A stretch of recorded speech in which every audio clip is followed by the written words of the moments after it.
न शोषति मारुतः नैनं छिन्दन्ति शस्त्राणि नैनं दहति पावकं नैनं क्लेदन्ति आपः न शोषति मारुतः। तो यहाँ पर जो है ये सारे जो श्लोक हम लोग पढ़ रहे हैं ना, काफी देर से पढ़ रहे हैं, काफी दिनों से पढ़ रहे हैं। ये जो 7-8 श्लोक की सीरीज है, इसमें सिर्फ आत्मा के बारे में ही ज्ञान दिया गया है। ये इसलिए हम लोग पढ़ रहे हैं ताकि हमें थोड़ा तो विश्वास हो जाए कि हम लोग शरीर में हैं। थ्योरेटिकली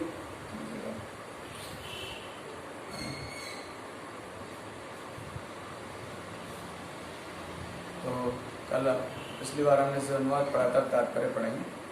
तात्पर्य में श्रील प्रभुपाद जी लिखते हैं, सारे हथियार, तलवार, आग्नेयास्त्र, वर्षा के अस्त्र, चक्रवात आदि आत्मा को मारने में असमर्थ हैं। ऐसा प्रतीत होता है कि आधुनिक आग्नेय अस्त्रों के अतिरिक्त मिट्टी, जल, वायु, आकाश आदि के भी अनेक प्रकार के हथियार होते थे। यहाँ तक कि आधुनिक युग के नाभिकीय हथियारों की गणना भी आग्नेय अस्त्रों में की जाती है। किंतु पूर्व काल में विभिन्न पार्थिव तत्वों से बने हुए हथियार होते थे।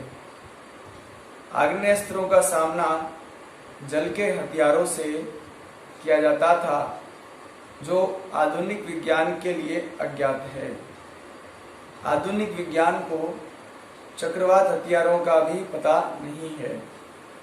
जो भी हो, आत्मा को न कभी खंड खंड किया जा सकता है, न किन्हीं वैज्ञानिक हथियारों से उसका संहार किया जा सकता है, चाहे उनकी संख्या कितनी भी क्यों न हो।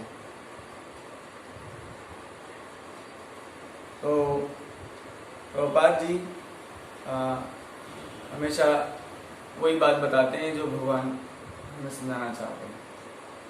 प्रभुपाद जी कभी इसलिए प्रभुपाद जी का जो गीता है वो इसलिए श्रेष्ठ है क्योंकि जो प्रभुपाद हैं उन्होंने अपने तात्पर्य को भगवान के जो वाणी है उससे अलग कभी नहीं किया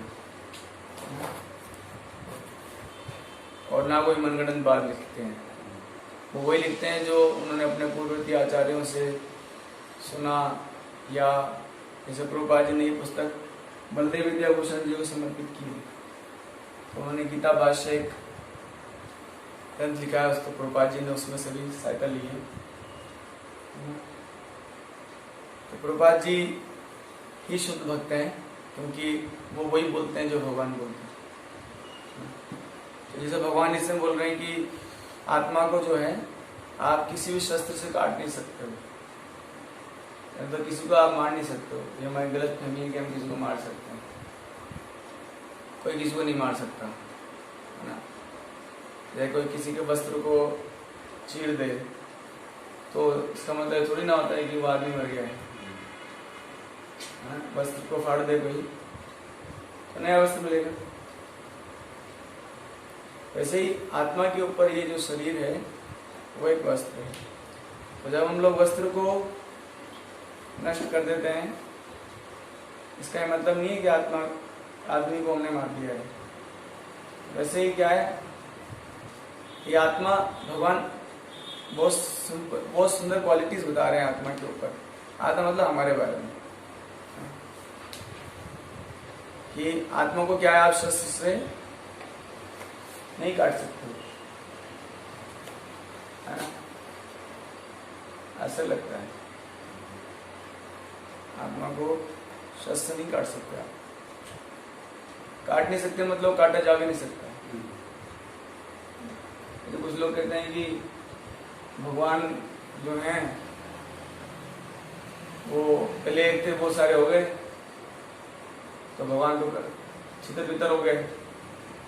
ऐसा नहीं, आत्मा अलग है, अलग वस्तु है। ना ही अग्नि द्वारा उसको जला सकते हो आप, है ना। तो जो मरने के बाद जिसे जलाते हैं वो आत्मा नहीं होती, वो शरीर होता है। ना ही जल द्वारा भिगोया जा सकता है, तो इनके हम उदाहरण पढ़ेंगे सारे। और वायु द्वारा सुखाया ही जा सकता है, ऐसा कभी संभव नहीं है आत्मा के लिए। हाँ। मायावादी इसकी व्याख्या नहीं कर सकते कि जीव किस प्रकार अपने अज्ञान के कारण उत्पन्न हुआ और तत्पश्चात माया की शक्ति से आवृत हो गया।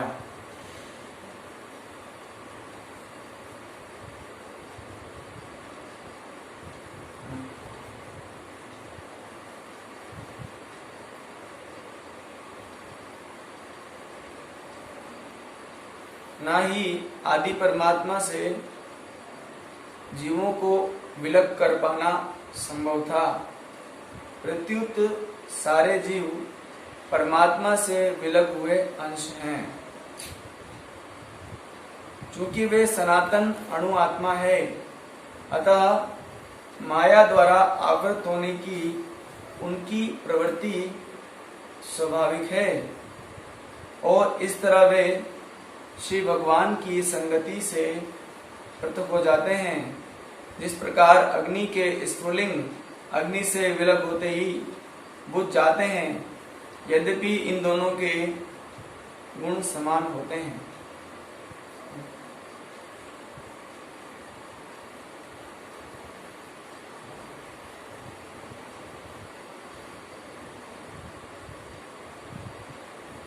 यहाँ पर बताया जा रहा है कि जो हम लोग हैं ज्ञात्मा है ना, वो भगवान से कभी अलग है नहीं बच्चे, लेकिन जो अलग करके हम सोचते हैं उसी माया कहते हैं। हमको लगता है कि हमारा भगवान से कोई संबंध नहीं है, लगता नहीं, ये लगता क्या है, ये माया है। जो लग रहा है ना हमको कि हमारा भगवान से कोई संबंध नहीं है, सबसे संबंध है बस भगवान से नहीं है, तो ये जो बात है वो क्या है, इसी विचार को ही माया कहते हैं। धन संपत्ति माया नहीं होती है, लोग जैसे कहते हैं।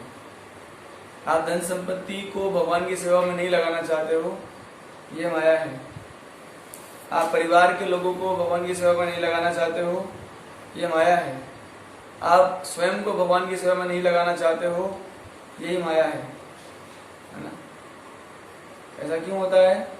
क्योंकि जो आत्मा है बहुत छोटा अंश है भगवान का, तो जब भगवान का छोटा अंश होता है तो उसके अंदर स्वाभाविक ही कौन होता है, माया उनको ढक लेती है।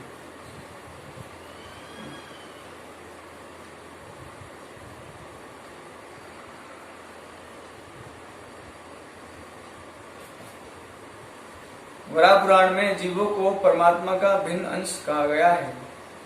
भगवत गीता के अनुसार ही वे शाश्वत रूप से ऐसे ही हैं। मोह से मुक्त होकर भी जीव पृथक अस्तित्व रखता है, जैसा कि कृष्ण द्वारा अर्जुन को दिए गए उपदेशों से स्पष्ट है। अर्जुन श्री कृष्ण के उपदेश के कारण मुक्त हो गया, किंतु श्री कृष्ण से एकाकार कभी नहीं हुआ। मतलब कि श्रील प्रभुपाद जी इस तात्पर्य में ये बताना चाहते हैं कि कुछ मायावादी जो लोग होते हैं, वो लोग क्या कर सोचते हैं कि जो भगवान है ना, उनसे जो जीव है अलग हो गया, तो भगवान, एक तो उनका दो सिद्धांत है कि भगवान से अलग हो गया तो भगवान खत्म हो गए। जैसे एक बाल्टी है पानी, उसमें से एक मग्गा निकालो तो 25-30 मग्गे निकलेंगे, तो एक बाल्टी में जो पानी खत्म। लेकिन भगवान के साथ ऐसा नहीं होता है ना। जीवों का संबंध भगवान से सनातन काल से है ना। एक बहुत महत्वपूर्ण सिद्धांत में आज मैं पढ़ा प्रभु जी का, बहुत अच्छा लगा, मेरे को जरूर डिस्कस करूंगा। तो ऐसा कभी नहीं होगा कि जब हम मुक्त हो जाएंगे, भगवान के दास के रूप में अपना संबंध भगवान समझेंगे, तब हम लीन हो जाएंगे। ये लीन कुछ नहीं होता है ना, ना कोई लीन होता है ना हो सकता है, क्योंकि जो आत्मा है वो भगवान का सनातन भिन्न अंश है। सनातन रूप से मतलब हमेशा से भगवान का ही अंश है हम लोग, लेकिन भगवान की जो बहिरंगा शक्ति है, माया शक्ति, उसके कारण हम भगवान से अपना संबंध जोड़ नहीं पाते। तो जुड़ेगा कैसे? भगवान की कृपा से, और कोई तरीका नहीं है ना। देवी शाम गुणमयी मम माया दुरतया मामेव ये प्रपद्यन्ते माया में ताम तरंतिते, कि जो जीवात्मा है वो भगवान का अंश है और भगवान की कृपा से ही वो एक ना एक दिन जब माया से मुक्त होगा, तो जैसे ही मुक्त होगा वैसे जैसे एक व्यक्ति पागल हो जाता है तो वो बोलता है कि उसको पूछते हैं आप कौन हो? बोले मैं कौन हूँ। बोले तुम्हारे पापा हैं। पापा क्या होता है? जब व्यक्ति पागल हो जाता है तो ऐसा होता है उसके साथ, लेकिन उसको इलेक्ट्रिकल शॉक दिए जाते हैं, है ना, तब समझ में आता है कि मैं कौन हूँ, पापा कौन है। तो वैसे हमको दोनों ही प्रॉब्लम हो रही है, ना तो मुझे मैं समझ में आ रहा मैं कौन हूँ, ना ये समझ में आ रहा है ये कौन है। तो इलेक्ट्रिकल शॉर्ट के लिए हरे कृष्ण महामंत्र करना पड़ेगा। वो डेली का डेली शौक है वो। तो जितना शौक देंगे हम लोग हरे कृष्ण महामंत्र से अपने आप को, उतना जल्दी हमारा पागलपन दूर हो जाएगा और हम समझ पाएंगे कि मैं कौन हूँ, मैं भगवान का अंश हूँ। जैसे माता पिता के अंश होते हैं तो सोचते हैं कि मैं माता पिता का हूँ। कितना ही हमको कभी बताया नहीं गया ऐसा, कभी ऐसा कोई लेक्चर दिया होगा, अरे जानते हो तुमको मम्मी पापा को प्रेम करना चाहिए, ऐसा कभी बोला गया? क्यों? नेचुरल प्रेम है। तो जब माया हमसे छूट जाएगी ना, तो हमारे अंदर नेचुरल प्रेम भगवान से हो जाएगा। कि भगवान की माया जो होती है वो हमें भगवान से जुड़ने नहीं देती हैं। तो भगवान की माया से छूटने का एक ही मार्ग है, गुरु के आदेश के अंतर्गत भक्ति करना। आश्रय लिया जय बजे तार कृष्ण नहीं तेजे, आर सब मरे अकारण। जो आश्रय लेके भजन करते हैं उनको कृष्ण कभी नहीं छोड़ते हैं, और जो आश्रय लेके भजन नहीं करते हैं उनको कभी कृष्ण जोड़ते नहीं है। अकारण ही मर जाते हैं बेचारे, अकारण ही माया। और माया के चक्कर में वो अपने आप को सुखी समझता है, वो होता नहीं। जीवात्मा अपने आप को बस सुखी समझता है, मानता है, सुखी होएगा करके सोचता है, लेकिन ऐसी घटना उसके जीवन में कभी नहीं घटती जब वो कहता है कि मैं अब पूर्ण खुश हूं। क्यों? ऐसा क्यों है? क्योंकि आत्मा के स्वभाव के विपरीत अगर आप करोगे तो कैसे सुखी रहोगे? आत्मा का स्वभाव तो सेवा का है, अपने आप को सेवक मानने का है, लेकिन अगर हम मानेंगे नहीं, जानेंगे नहीं, अपनाएंगे नहीं, तो फिर निश्चित रूप से दुखी ही होंगे। तो यहाँ पर क्या है, कुछ बहुत सुंदर उदाहरण दिए जा रहे हैं, तो हमें वो बड़ी पढ़ने की इच्छा हो रही है।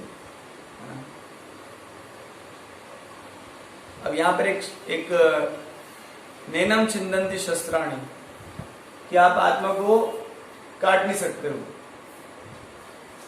खंडित नहीं कर सकते हो, लेकिन हम देखते हैं छिपकली जो होती है वो अपनी पूंछ छोड़ जाती, जब वो गिरती है तो उसकी पूंछ टूट जाती है, और वो पूंछ भी काफी देर तक गिरती रहती है।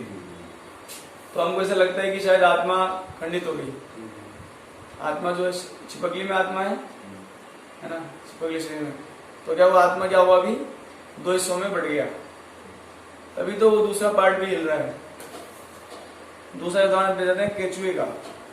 केचुए को ऐसे करना नहीं चाहिए, कुछ लोग कर देते हैं, काट देते हैं उसको बीच में से, तो देखते हैं कि दोनों पार्ट जो है ना अलग अलग हो जाते हैं, और वो एक दूसरे से अलग जाते हैं। ऐसा लगता है कि दोनों में आत्मा, दोनों में चेतना है, दोनों में आत्मा है, लेकिन ये दोनों सिद्धांत सही नहीं है। कैसे? कि भगवान ने भी गीता में कहा है और हमारे शास्त्रों में बताया गया है कि आत्मा का जो निवास स्थान है वो हृदय में होता है, हृदय में होता है। तो आत्मा का जब निवास स्थान हृदय में है तो वही पार्ट जीवित रह सकता है जिस पार्ट में आत्मा हृदय होता है। जब छिपकली की पूंछ कट के गिर जाती है ना, तो छिपकली की पूंछ में थोड़ी देर तक वो हिलती रहती है। क्यों? जैसे कान बता रहे हैं, इसके दो एक प्रैक्टिकल उदाहरण समझ सकते हैं, दो प्रैक्टिकल उदाहरण। जैसे आपने पंखा बंद किया अभी, तो पंखा बंद करते ही पंखा बंद नहीं होता है ना, वो चलता रहता है ना। वैसा नहीं होगी, जाना है चल जाओ, कोई दिक्कत नहीं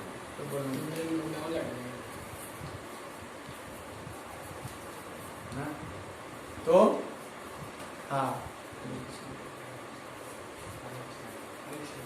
तो आप देखो कि जैसे छिपकली या जैसे ये आप बंद करें तो पंखे को, तो पंखा तुरंत बंद नहीं होता है क्योंकि उसमें कुछ एक्टिविटी है, इसलिए वो एक्टिव रहना चाहता है हमेशा। तो जब छिपकली अपनी पूंछ को छोड़ देती है तो एक्चुअली उसके अंदर एक्टिविटी होती है, क्योंकि ब्लड सर्कुलेशन के थ्रू छिपकली पूंछ में एक्टिविटी है। तो जैसे आप उसका कनेक्टिविटी मेन सप्लाई से कटता है तो एकदम से, जैसे पंखे को बंद कर देते हैं तो एकदम सप्लाई कट हुआ तो एकदम से पंखा बंद नहीं होता है, लेकिन धीरे धीरे बंद हो जाता है ना। दूसरी बात, उदाहरण जैसे सूरज का, कि जैसे सूरज भले ही चला गया हो, अस्त हो गया हो, लेकिन फिर भी आकाश में थोड़ा प्रकाश दिखता रहता है ना, कुछ प्रकाश आपको दिखता है ना। तो वैसे क्या है, जो चेतना का जो प्रवाह है वो शरीर में विद्यमान रहता है। तो जो उदाहरण देते ना, कुछ लोग छिपकली पहुंचे तो वो भी है ना काट सकते, तो वो आत्मा कट गया नहीं, उसमें चेतना थोड़ी देर रहती है लेकिन वो हमेशा नहीं रहती। आप अगर 2-3 घंटे बाद चेक करोगे तो छिपकली पूंछ में चेतना नहीं होती है ना। और वैसे जो केचुआ होता है ना, उसके जिस पार्ट में हृदय होता है वो पार्ट तो एक्टिव रहेगा हमेशा, लेकिन जिस पार्ट में हार्ट नहीं होता है ना, वो जो है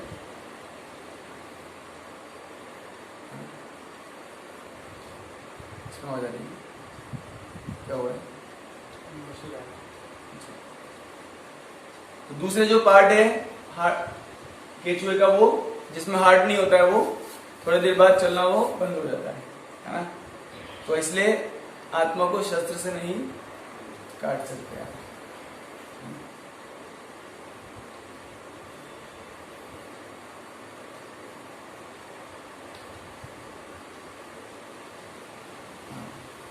यहां पर एक बहुत महत्वपूर्ण सिद्धांत है,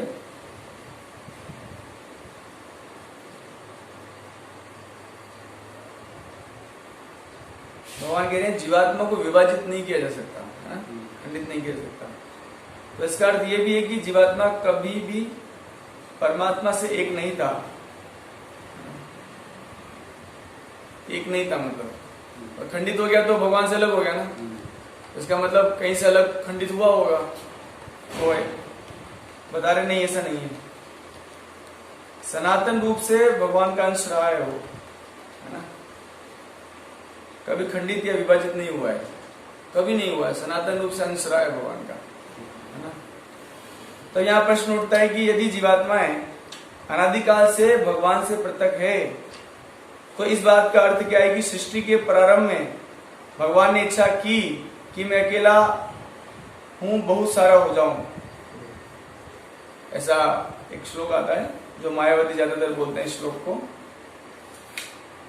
एको अहम बहुश्याम। क्या श्लोक है? एको अहम बहुश्याम, एको अहम बहुश्याम, कि मैं अकेला हूं, है ना, और मैं अनेक हो जाऊं। तो मायावादी लोग सोचते हैं कि एक बहुत सारे हो जाऊं, इसका मतलब क्या है बहुत सारी आत्माएं निकल गई, है ना, भगवान से बहुत सारे आत्मा निकल गई। लेकिन ऐसा नहीं है, मैं बहुत सारा हो जाऊं मतलब परमात्मा ने अपना विस्तार किया। सृष्टि के प्रारंभ में अपना विस्तार किया, मतलब भगवान जो हैं उन्होंने हर जीवात्मा के साथ में एक अपने रिप्रेजेंटेटिव को रखने के लिए स्वयं का विस्तार किया। मायावादी सोचेंगे बहुत मैं एक हूं बहुत हो जाऊं तो मतलब भगवान का अस्तित्व खत्म हो गया, इसका मतलब तो ऐसा नहीं है। भगवान ने अपना विस्तार परमात्मा के रूप में किया ताकि वो हर जीवात्मा के साथ रह सकें और उनको गाइड कर सकें टाइम टू टाइम। क्या गाइड कर सकें कि तुम जो इस संसार में सुखी रहने का प्रयास कर रहे हो वो संभव नहीं है। और अंत में जब जीवात्मा समझ जाएगा कि मुझे भगवान के पास वापस जाना है तो भगवान परमात्मा रूप में उनको गाइड करते हैं, चैत्य गुरु के रूप में, है ना। उसके बाद बता रहे हैं कि जीवात्मा को जलाया नहीं जा सकता, है ना। जीवात्मा को क्या नहीं कर सकते हो आप, जला नहीं सकते हो, है ना। तो यहां उदाहरण बताते हैं कि पृथु महाराज जी जंगल में चले गए थे और वहां पर तपस्या करते हुए उन्होंने अपना शरीर छोड़ दिया था। तो उनकी पत्नी थी अर्ची महारानी, उन्होंने थोड़ा विलाप किया अपने पति की मृत्यु पर, और लेकिन बाद में क्या किया कि सारे जो क्रियाकर्म करने होते हैं दिवंगत आत्मा के लिए वो किए, और बाद में जाकर उन्होंने क्या किया, उस अग्नि में, जलती हुई अग्नि में प्रवेश कर दिया।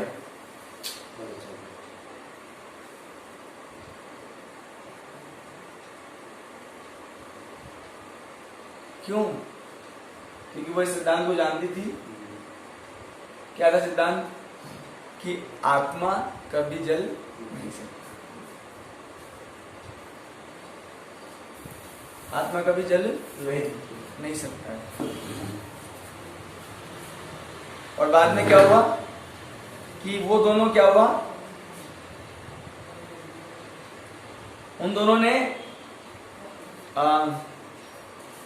आध्यात्मिक शरीर प्राप्त किया, दोनों ने, अर्ची महारानी और पृथु महाराज। और ऐसा भी नहीं हुआ कि वो विलीन हो गए, भगवान में लीन हो गए, नहीं। दोनों ने अपना स्पिरिचुअल फॉर्म पाया और दोनों अलग अलग विमान में बैठकर वैकुंठ गए। तो यहां पर ये सिद्धांत है कि जीवात्मा को आप जला नहीं सकते हो, पर ना वो जल सकता है, बस उसका शरीर समाप्त होता है। एक उदाहरण तो ये। दूसरा उदाहरण ये है कि जिन जीवात्माओं को नरक ले जाया जाता है तो वहां पर उनको जलते हुए तेल में डाल दिया जाता है, उबलते हुए तेल में, है ना। तो भी जो शरीर, इवन वहां तो ऐसा शरीर मिलता है, नरक में तो एक यातना शरीर प्राप्त होता है। वो यातना शरीर जो होता है वो कष्ट सहन करता है लेकिन वो समाप्त नहीं होता है, तो वो जल जाएगा, फिर ठीक हो जाएगा, फिर जल जाएगा वो शरीर, फिर ठीक हो जाएगा। तो जो यातना शरीर होता है वो जल सकता है लेकिन आत्मा नहीं जल सकता, है ना। तो दूसरा उदाहरण है ये कि आत्मा को जला नहीं सकते हो आप कुछ भी करके, उसको तेल में डालो, आग में डालो, कुछ भी करो।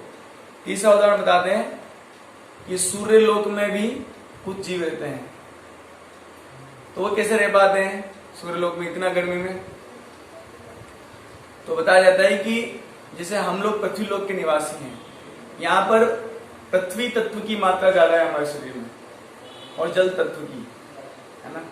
अग्नि तत्व की मात्रा बहुत कम है, लेकिन जो सूर्य लोक है ना, उस सूर्य लोक में क्या होता है कि अग्नि जो वहां पर जो शरीर प्राप्त होते हैं उन शरीरों में अग्नि तत्व की मात्रा बहुत ज्यादा होती है, इसलिए उनको तो हीट लगता ही नहीं। जैसे मान लीजिए हम लोग हैं, अभी हम लोग वायुमंडल में आसानी से रह रहे हैं ना, लेकिन अगर हमको जल में डाल देंगे तो हम मर जाएंगे, क्योंकि हमारा शरीर जल में नहीं है। तो जो सूर्य लोक में जो लोग रहते हैं उनका क्या होता है, अग्नि तत्व की मात्रा ज्यादा होती है। इसलिए इन तीनों उदाहरण से समझते हैं कि आत्मा को जला नहीं सकते हो। फिर बता रहे हैं कि आत्मा को जल से गलाया नहीं जा सकता, ना चैनम क्लेदंती आपो, तो जल से नहीं गला सकते मतलब जैसे दो उदाहरण आते हैं इसमें, जल से नहीं गला सकते हो आप आत्मा को। एक उदाहरण आता है कि जैसे कभी कभी कोई व्यक्ति होता है वो पानी में डूब के मर जाता है ना? लेकिन आत्मा नहीं गली उसमें, शरीर गल सकता है ना। ये तो उदाहरण दिया जाए कि भगवान श्री कृष्ण और बलराम जी जब अपना स्कूल का एजुकेशन कर रहे थे है ना, सांदीपनी आश्रम में, तो 64 डेज में भगवान कृष्ण बलराम जी ने क्या कर लिया, अपना एजुकेशन पूरा कर लिया, बीटेक एमटेक पीएचडी कटा ली। सिर्फ 64 डेज में भगवान ने सब कुछ कर दिया। और 64 डेज जब पूरे हो गए भगवान के, तब उसके बाद में भगवान जो है उन्होंने, गुरुकुल में ऐसा होता था कि दक्षिणा मांगते थे, गुरु दक्षिणा। तो कृष्ण बलराम के गुरु महाराज, हमारा दीक्षा पूरा हो गया, आप अब क्या दक्षिणा दी जाए। तो जो सांदीपनी मुनि थे उन्होंने कहा कि आप हमें एक ही दक्षिणा चाहिए कि हमें अपना पुत्र वापस चाहिए जो इस समुद्र में डूब गया था। तो भगवान बोल सकते अरे वो तो पानी में घुल गया आत्मा, तो अब कहां से ढूंढेंगे उसको, है ना। समुद्र में डूब गया था, अब तक तो घुल गया होगा आत्मा, गल गया होगा अब तक तो नहीं। आत्मा नहीं गल सकता पानी में, शरीर गल सकता है, आत्मा नहीं गलता। तो भगवान जो है वहीं से यम लोग गए और बोला था कि इस नाम की आत्मा इस समय आप ले गए थे, उसको वापस दीजिए आप। तो भगवान उसको लेके आए थे वापस। ये उदाहरण, ये आत्मा को गला नहीं सकते आप। तीसरा है कि आत्मा को हवा में सुखा नहीं सकते।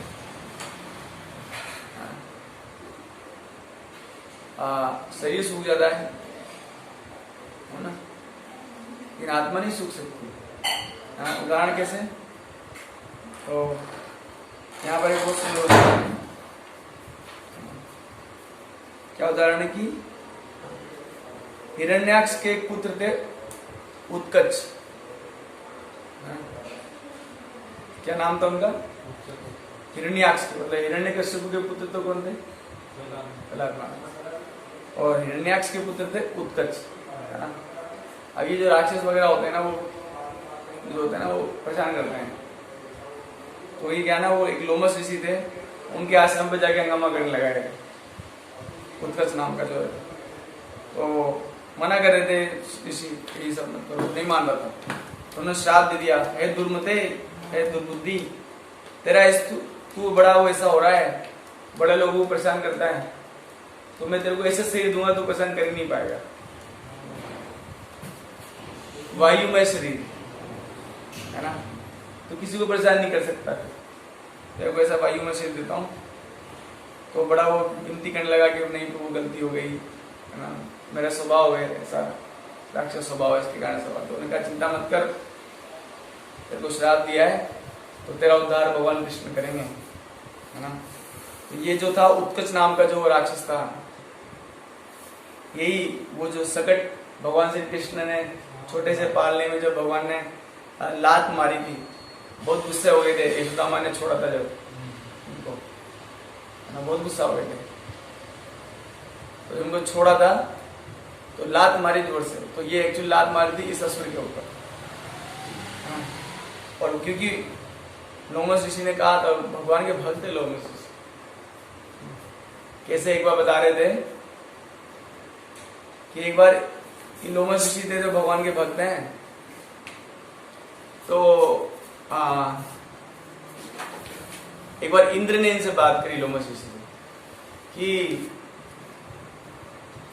आप इतना भजन करते हैं, कुटिया क्यों नहीं बना लेते हैं? आप आपके लिए कुटिया बना देते हैं।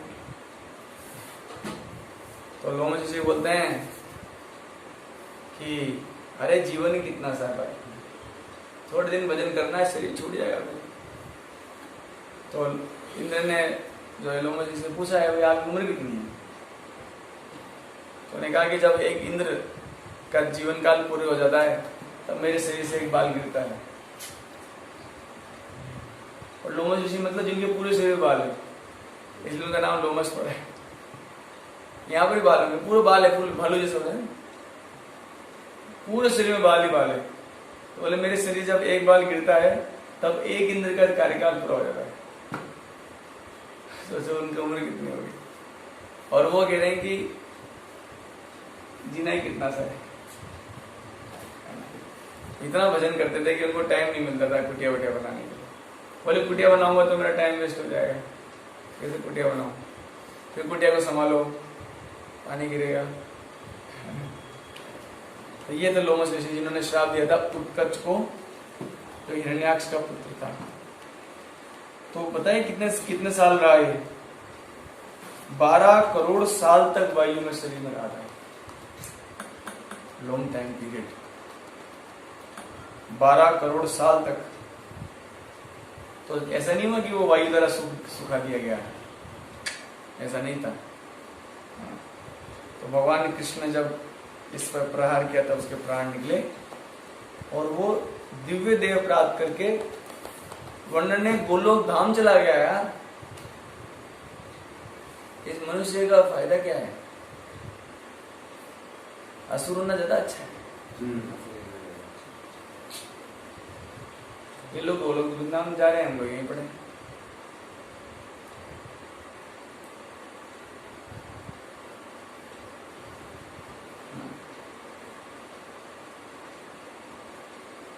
वायु द्वारा सुखा नहीं सकते आप आत्मा को। इसके अलावा बताया जाता है कि अनेक जीवात्माएं होती हैं जिनका शरीर ही वायु में होता है ना, जैसे प्रेत योनि होती है ना। जो प्रेत योनि होती है ये भी वायु में शरीर की होती है ना। उदाहरण मिलता है कि भागवत के मात में बताया कि एक धुंधकारी बताया पड़ा था ना। धुंधकारी था जो बोल रहा था कि अपनी माँ को बोल रहा था कि तूने धन नहीं बताया तो लात से मार मार के तेरे को हत्या कर दूंगा। तो उनकी माँ ने रात को जाकर ही जो है कुएं में कूद के मर गई। और इसने धुंधकारी ने फिर अनेक वेश्याओं शादी करी और उन वेश्याओं ने गला घोट के मार डाला इसको, तो सारा दिन ले लिया। तब प्रेत बन गया राक्षस। तो प्रेत की जो मुक्ति हुई जब गोकर्ण जी ने भागवत करी, तो ये क्या है, ये बैठ नहीं पा रहे कि वायु में शरीर था का, तो भागवत में बैठेगा कथा में। तो वहां पर एक बांस गड़ा हुआ था, उसके छेद में जाके वायु उसमें जाके सेटल हुआ है। वायु में शरीर ना। अब हम तो स्त्री से तो हम तो बांस के डंडे में नहीं जा सकते, इसका वायु में शरीर होता है वो जा सकता है। तो वो आराम से जो बांस था उसमें जाके बैठ गया है ना। तो पूरी कथा सुन ली और मुक्त हो गया और भगवान विष्णु के समान दिव्य रूप धारण करके दिव्य विमान में बैठकर भगवान विष्णु की सेवा के लिए वैकुंठ चला गया।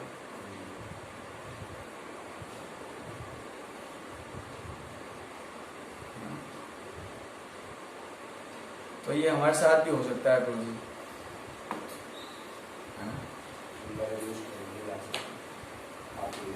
हमारे साथ भी ऐसा हो सकता है कि हम लोग वैकुंठ जाएं, तो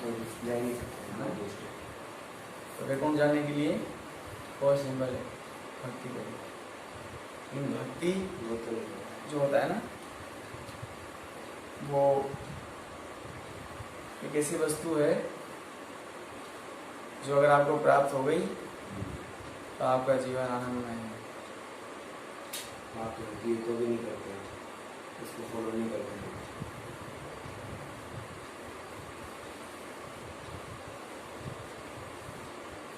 भक्ति सिर्फ गुरु परंपरा के आशीर्वाद से प्राप्त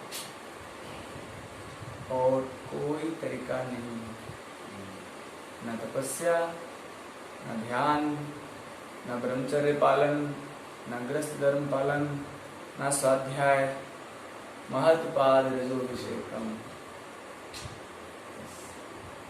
इनको पसंद कर लो तो देखो, हमको माला तो करना ही है ना, हमारे पास कोई ऑप्शन नहीं है। तो अगर माला करना है तो दो तरह से माला होती है। एक तो आप अपनी जो स्वाभाविक स्थिति है आत्मा की, उस आत्मा की स्थिति में स्थित होकर माला जाप करो। एक आप उस स्थिति को प्राप्त करने के लिए माला कर रहे हो, दोनों चीजें। लेकिन आपकी माला जपने से वो स्थिति आपको प्राप्त नहीं होगी जब तक आप ये ना सोचो कि ये मैं गुरु की सेवा कर रहा हूं। तो माला फिर बर्डन नहीं रहेगा आप पे। आप वेट करोगे डेली कब माला करो, इंतजार करते हैं ना, प्रसाद का टाइम का इंतजार करते हैं, 10:30 कब बजेगी। हाथ पर माला फिर मुंह फिर 10:30 कब बजेगी, प्रसाद कब मिलेगा। वैसे आप सुबह 5:30 6 बजे जितनी बजे आप माला करते हो, आप इंतजार करोगे माला कब चालू करो। बहुत बड़े माला जानते हुए भी नहीं करते, कान से निकाल देंगे। तो ये बहुत जरूरी है पूजी कि हम लोग ये समझें कि गंभीरता से इस विषय को लें कि मुझे वास्तव में आनंद के मार्ग पे चलना है। और आनंद का मार्ग जो है वो पूर्ण रूप से भगवान के भक्तों के आशीर्वाद पर निर्भर है। ना, आशीर्वाद ना तो दिया जाता है ना मांगा जाता है, आशीर्वाद तो निकलता है ना तो वो दिया जा सकता है, वो चाहे मैं दे दूंगी, ना आशीर्वाद मांगा जाता है। आशीर्वाद वो वस्तु है जो अपने आप ही निकल जाती है, आप किसी के देने से नहीं दी जाती। जब आप भगवान के भक्तों को से अपना संबंध जोड़कर उनको पसंद करने के लिए प्रयास करते हो तब। नहीं तो ऐसा बताते हैं कि चैतन्य चेतावनी में एक पद आता है कि बहु जन्म करे श्रवण कीर्तन तब न पाए कृष्ण प्रेम धन। बहुत जन्मों तक हम लोग माला करेंगे लेकिन कृष्ण प्रेम, मुक्ति मिल सकती है, परिणाम करने से मुक्ति मिल जाता है कोई, बट हम भक्ति यानी कि हमारी डाउन स्थिति और भगवान की उच्च स्थिति को समझकर जो कार्यकलाप करते हैं वो भक्ति है। और वो जो है पूर्ण रूप से जो है भक्तों की कृपा पर निर्भर है। हरे कृष्ण। श्री प्रभुपाद की जय।